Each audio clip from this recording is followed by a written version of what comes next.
dobra o número de denúncias sobre assédio moral no MPT de Campinas. Ministério Público do Trabalho de Sergipe desenvolve ações para regularizar a situação trabalhista de médicos plantonistas. Em Minas Gerais, fábrica de uniformes tem grande parte do quadro de empregados formado por pessoas com deficiência. E na entrevista desta semana, a procuradora do Trabalho, Adriane Reis, fala sobre o livro que acaba de lançar. Começa agora o Trabalho Legal, um programa realizado pelo Ministério Público do Trabalho em parceria com a Associação Nacional dos Procuradores do Trabalho.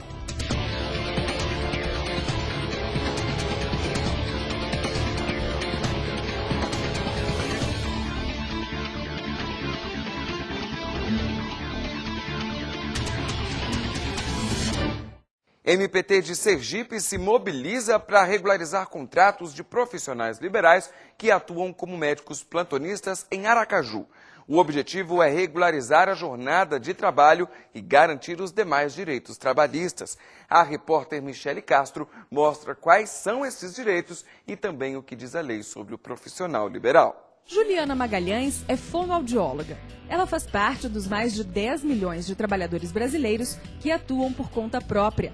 Uma opção que, para ela, tem os dois lados da moeda. Vantagem é você poder cuidar da sua vida, da sua agenda, das suas finanças. Você tem o seu horário em relação a todas as outras coisas do seu dia a dia. Uma necessidade de ir ao médico, uma necessidade de família. Então, tudo isso vem como vantagem. Como desvantagem, pelo menos dentro da fonoaudiologia, tem a questão de você não ter licença maternidade, porque você depende, de estar trabalhando para receber. Se eu não atendo meu paciente, eu não recebo salário.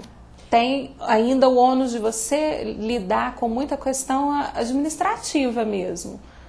Você lidar com o pagamento de taxa de imposto, conta, entrega de guia em convênio, você faz tudo isso. Mas atenção, muita gente ainda confunde profissional liberal e trabalhador autônomo. E nem sempre uma coisa tem a ver com a outra.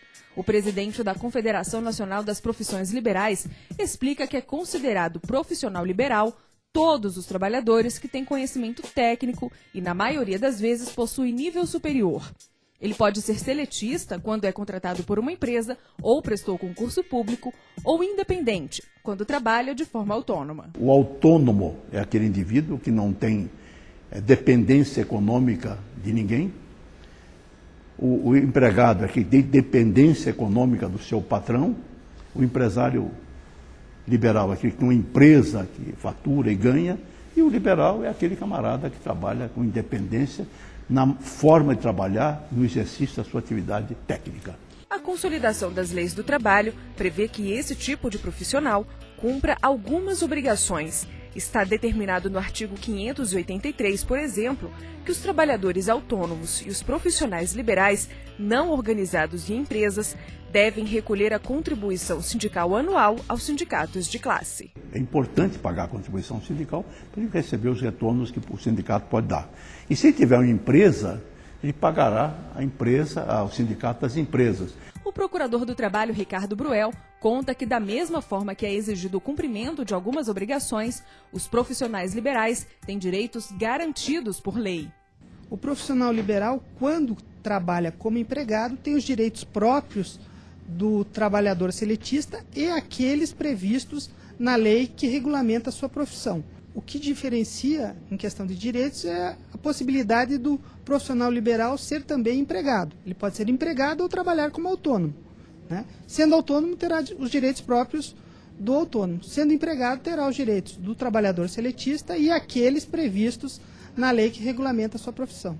Em uma ação recente, o Ministério Público do Trabalho em Sergipe se mobilizou para regularizar a situação dos médicos plantonistas, estabelecendo os horários de trabalho e garantindo a assinatura das carteiras. Quebrar preconceitos e incluir pessoas com deficiência no mercado de trabalho é um dos objetivos das ações do MPT. A possibilidade de ser alvo de uma ação judicial do Ministério Público do Trabalho levou uma empresa de manutenção de grandes máquinas a abrir uma fábrica de uniformes. Na hora de preencher as vagas, a opção da empresa foi contratar trabalhadores com algum tipo de deficiência. A dificuldade para controlar o movimento das mãos, provocada por um problema neurológico, não impede o Genilson de exercer o trabalho dele com eficiência. No início do ano, ele foi contratado como costureiro nesta confecção em Iguatama, cidade da região centro-oeste de Minas Gerais. O primeiro emprego, em pouco tempo, mudou a vida do jovem. Melhorou muito, né? Porque antes a gente não tinha tanta oportunidade. A DCF abriu oportunidade para a gente, trata a gente como um ser que não tem uma limitação mesmo, sabe? Então, acho que isso faz muito bem pro ego da gente, né? O que mudou na sua vida? Mudou tudo. Mudou o financeiro, mudou a forma que as pessoas veem a gente, tanto dentro dos comércios, em qualquer lugar, mudou tudo. Dos 20 funcionários da confecção, 14 são portadores de algum tipo de deficiência. A empresa foi criada depois da assinatura de um termo de ajustamento de conduta com o Ministério Público do Trabalho. Foi uma compensação pela impossibilidade de contratar pessoas com deficiência para uma unidade do grupo no Pará, que trabalha com maquinário pesado. Assim, a solução, em acordo com o Ministério Público do Trabalho, foi criar a confecção em Minas Gerais. Na unidade de Iguatama, são produzidos uniformes para os funcionários do norte do país. Idalina não esconde o sorriso no rosto. Esta também foi a primeira oportunidade de emprego oferecida a ela. Agora, conta que passou a se sentir uma cidadã de verdade. Eu me sinto participando da comunidade, né? Ter profissão, né? Que a gente não tinha oportunidade de trabalhar. E hoje tem uma profissão, né? Trabalho fichado. Tudo direitinho, mudou muito, em casa e na sociedade. Me sinto bem melhor. Vida nova também para o Jonathan. Antes, nunca tinha saído da roça onde ajudava os pais. Hoje, já faz planos para o futuro. Nunca imaginava, igualzinho eu imaginei, viu? Tá trabalhando assim, desse tipo, produzindo desse tipo aqui, ó, igualzinho nós tá.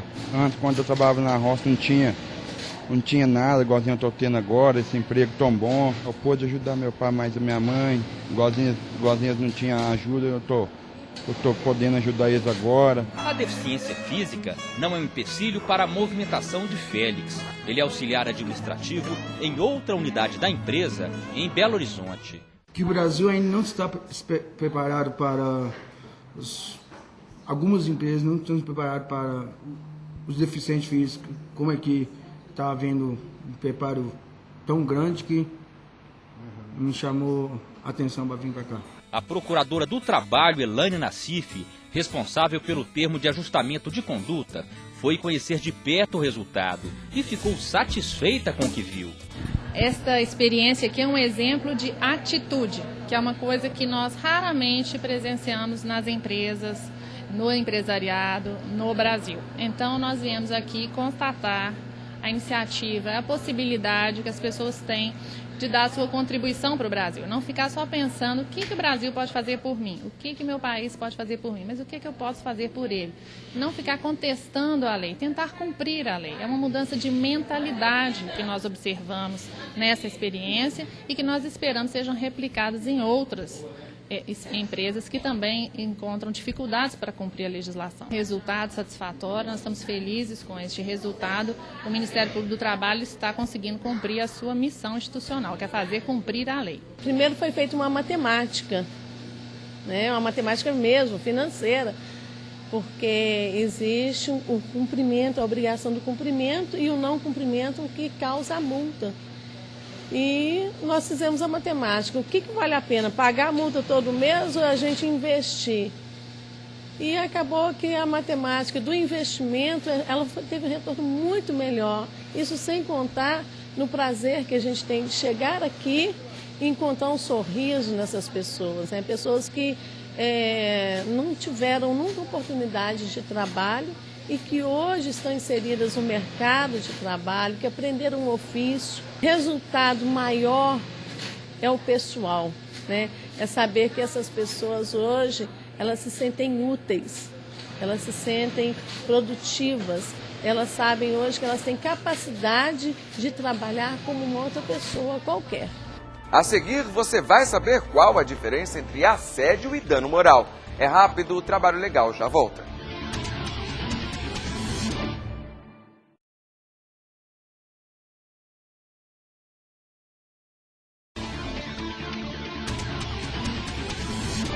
Denúncias de assédio moral dobram na região de Campinas em um ano. O número foi divulgado pelo Ministério Público do Trabalho, um aumento de 117% na quantidade de inquéritos instaurados no período. Pelo menos um terço da população economicamente ativa do Brasil já sofreu alguma forma de assédio moral. Acontece quando o empregado é exposto a situações humilhantes e constrangedoras durante a jornada de trabalho. Mas, para ser considerado assédio moral, essa exposição tem que ser repetitiva, como explica este procurador do trabalho. Mas o assédio para fins de submissão, né, subjugação daquele trabalhador, tem que haver hierarquia entre o assediador e o assediado. Isso acontece em muitas empresas, né, também no serviço público, também em qualquer lugar isso pode ocorrer. E a gente tem atuado. É uma situação de difícil prova, né, porque você precisa que o trabalhador, né, diga sobre o fato, se exponha, né, e aí as medidas são palestras, né, para educar esse chefe, né, de que ele não pode agir dessa forma, porque o limite do poder de direção, né, está no direito, no respeito à dignidade do trabalhador. Não é tão difícil identificar o trabalhador que sofre assédio moral. Em geral, ele apresenta sintomas característicos, como mudança de comportamento, e pode afetar até a saúde do trabalhador. É um quadro estressante, então todo momento de assédio é um momento estressor. Há pessoas que se ressentem, recebem esse impacto e podem eventualmente começarem a ganhar um nível de fragilidade que pode se chegar a sintomas como são sintomas clássicos do estresse, a qualquer condição de estresse, como por exemplo o cansaço, o abatimento, a memória sendo a memória falhando, distúrbio de sono, distúrbio de alimentação. Tem vários sintomas que são muito comuns quando a gente identifica que um determinado profissional fica sujeito a situações estressoras. O Brasil não tem legislação específica sobre o assunto e, por enquanto, só é possível contar com a consolidação das leis do trabalho, mas já tramita no Congresso Nacional uma série de projetos de leis que tratam sobre assédio ou coerção moral. Esta especialista explica que nos estados que possuem legislação sobre esse tipo de assédio, a questão é tratada com maior facilidade pela Justiça e há um maior número de acordos entre assediadores e denunciantes. A ideia de que o assédio moral é prejudicial à saúde do trabalhador, é prejudicial à saúde psicológica do trabalhador, é prejudicial à capacidade produtiva do trabalhador. Se nós cada vez mais tivermos consciência disso, vemos como é necessária uma legislação, não só em todos os estados e municípios, mas como seria um ganho a legislação federal. Somente no ano passado, o Ministério Público do Trabalho instaurou 103 inquéritos para investigar situações de assédio moral, a maior parte em Campinas, interior de São Paulo, um aumento de 117,3% em relação a 2010. O número de acordos entre trabalhadores denunciantes e empresas mediados pelo MPT caiu de 28 em 2010 para 20 no ano passado. Em 2012, as ações continuam num ritmo crescente. Em fevereiro deste ano, o Ministério Público do Trabalho, em Ribeirão Preto, ajuizou uma ação civil pública na Justiça do Trabalho, pedindo o imediato afastamento de João Marcos Rodrigues, presidente da Empresa Pública para Desenvolvimento da Cidade de Franca, autarquia responsável pelas obras de manutenção da cidade de Franca, em São Paulo. Ele foi acusado de assédio moral e sexual. Também foram acionados no mesmo processo, só que por omissão, o município e o prefeito da cidade, Sidney Franco da Rocha. O Ministério Público do Trabalho entra com ação civil pública e Justiça condena a empresa a pagar multa por danos morais coletivos. Os detalhes e a diferença entre dano moral coletivo e assédio moral você confere agora na reportagem de Cristiane Meirelles. Maria do Amparo nasceu com uma deficiência física. Mesmo assim, criou 3 filhos e cuida de uma mãe cadeirante. Esforçada, sempre conciliou a vida familiar com o trabalho. Apesar dos desafios, o mais difícil foi enfrentar o preconceito. Ela era coordenadora de cozinha em um hotel de Brasília, quando a falta de talheres no refeitório dos empregados foi motivo para momentos de humilhação e constrangimento. Ele falou que não era obrigado a trabalhar com aleijado e que se tinha lá deficiente para trabalhar, eles iam ter que trabalhar e dar conta como qualquer outra pessoa, que ele não estava ali para passar a mão na cabeça de nenhum aleijado. Triste, difícil, muito difícil, sim. Eu não sei se eu sentia vergonha, se eu sentia pena de mim, não sei, mas foi difícil. Maria decidiu entrar com uma ação contra a empresa. Depois de 3 anos, ela recebeu indenização de R$20 mil por danos morais. O patrão, o empresário, é responsável pelo bem conviver com os seus funcionários. Não fazendo isso, sofre as penas da lei. Pode ser condenado, como no caso particular, a uma indenização, que a cada dia é mais valorizada. Para os especialistas, a indenização serve como um alerta para o empregador, uma forma de incentivar o respeito dentro do ambiente de trabalho. E para evitar que situações de danos morais se repitam, o Ministério Público do Trabalho atua de forma preventiva e, quando necessário, repressiva. Toda vez que há um ato, uma conduta do empregador que fere, seja a parte física, como no acidente do trabalho, por culpa da empresa, seja a invasão da sua intimidade de forma ilícita, seja mesmo questões relativas à humilhação, a assédio, essas situações caracterizam condutas que geram danos a essa esfera moral de proteção ao trabalhador. Em todas essas situações, o Ministério Público atua, de um lado, investigando através dos seus inquéritos civis e, encontrando essa situação, de um lado, busca cessá-la através ou de um termo de compromisso de ajustamento de conduta ou através de uma ação civil pública e, de outro lado, busca também a reparação dessas situações. E aí é quando se obtém, mediante ações propostas, a condenação pelo dano coletivo ou pelo dano moral coletivo verificado no caso concreto. Problemas no controle de jornada fez com que uma empresa de Minas Gerais fosse condenada por danos morais. A Justiça do Trabalho se baseou na ação civil pública proposta pelo Ministério Público do Trabalho. De acordo com o MPT, os trabalhadores teriam sido coagidos a agir contra o sindicato que defendia o ajuste de jornada. Para a Justiça, a Votorantim Metais interferiu na liberdade sindical dos empregados e, por isso, foi condenada a pagar R$500 mil por danos morais coletivos. A Votorantim é uma empresa importante, né, uma empresa grande, né, uma empresa de expressão no Estado e nós temos atuado combatendo as irregularidades que nos chegam ao nosso conhecimento, seja através de denúncias do sindicato, seja através de relatórios de fiscalização, seja através de denúncias de juízes do trabalho, que em ações individuais tomam conhecimento de irregularidades e nos noticiam para a adoção de providências no âmbito da atribuição do Ministério Público do Trabalho. A seguir, você acompanha uma entrevista especial com a procuradora Adriane Reis de Araújo. Ela acaba de lançar o livro O Assédio Moral Organizacional. Daqui a pouco, a gente já volta.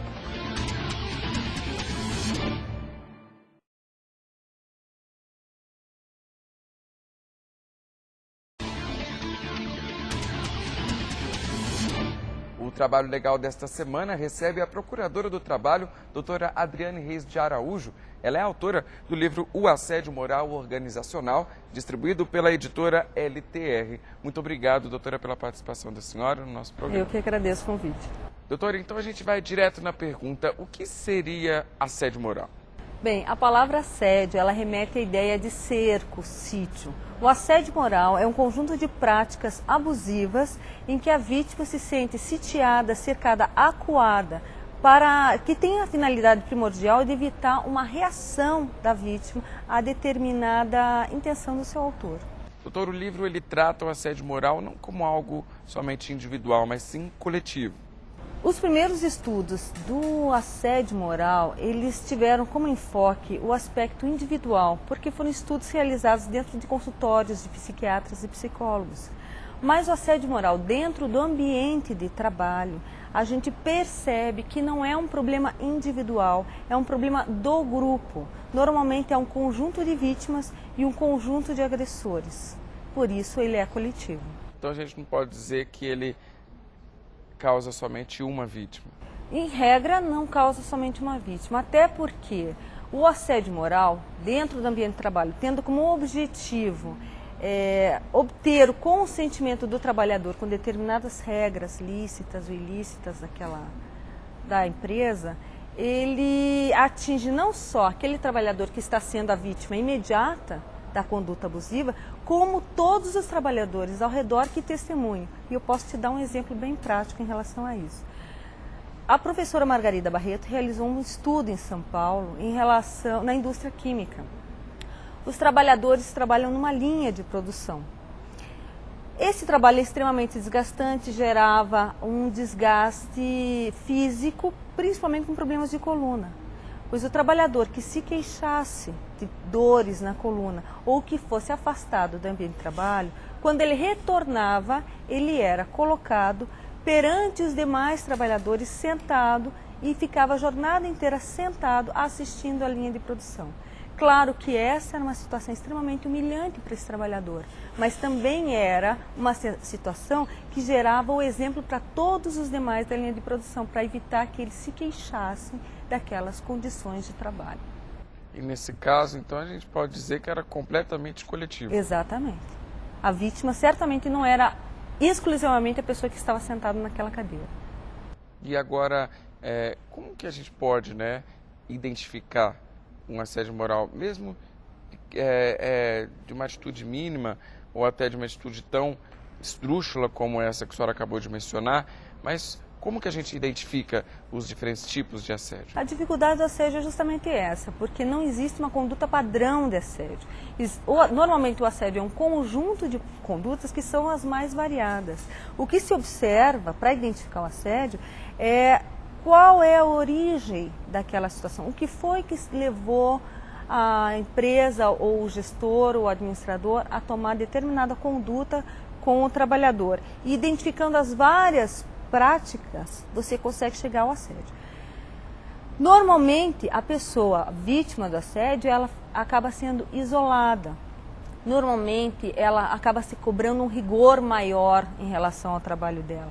O trabalho dela acaba sendo desqualificado. Tudo isso com o objetivo de desqualificar, de reduzir a autoestima dessa pessoa para impedir uma reação, como no caso dos trabalhadores da cadeia produtiva. Claro que eles se sentindo humilhados, dificilmente eles iriam se unir e iriam reivindicar melhores condições ou um tratamento mais digno. E hoje o Ministério Público do Trabalho tem feito várias ações relacionadas a isso. Como que está o cenário de discriminação, de assédio moral no trabalho, entre os trabalhadores brasileiros? Como que a senhora avalia? Eu avalio que a situação melhorou muito. Primeiro porque antes a questão do assédio moral ela não era sequer vista. Hoje já é vista, já se identifica que não é aceitável um tratamento indigno do trabalhador. Isso já melhorou. Outra situação é que a jurisprudência trabalhista, de modo geral, acolhe com muita facilidade essa argumentação do assédio moral coletivo. Por quê? Porque consegue identificar com mais facilidade no dia a dia, na sua prática. E tem coibido as empresas com imposição de multas por dano moral coletivo altas e até casos de afastamento de determinado gestor da mão de obra.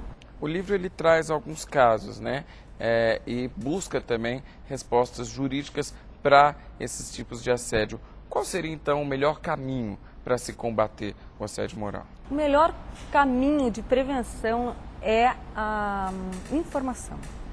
É o conhecimento do que é o assédio moral, identificar que isso não é uma conduta aceitável e uma conduta normal, que as pessoas, quando elas ingressam numa empresa, elas têm que ser respeitadas como indivíduos, como cidadãos nos seus direitos. Não estão ali numa condição menor, de cidadania.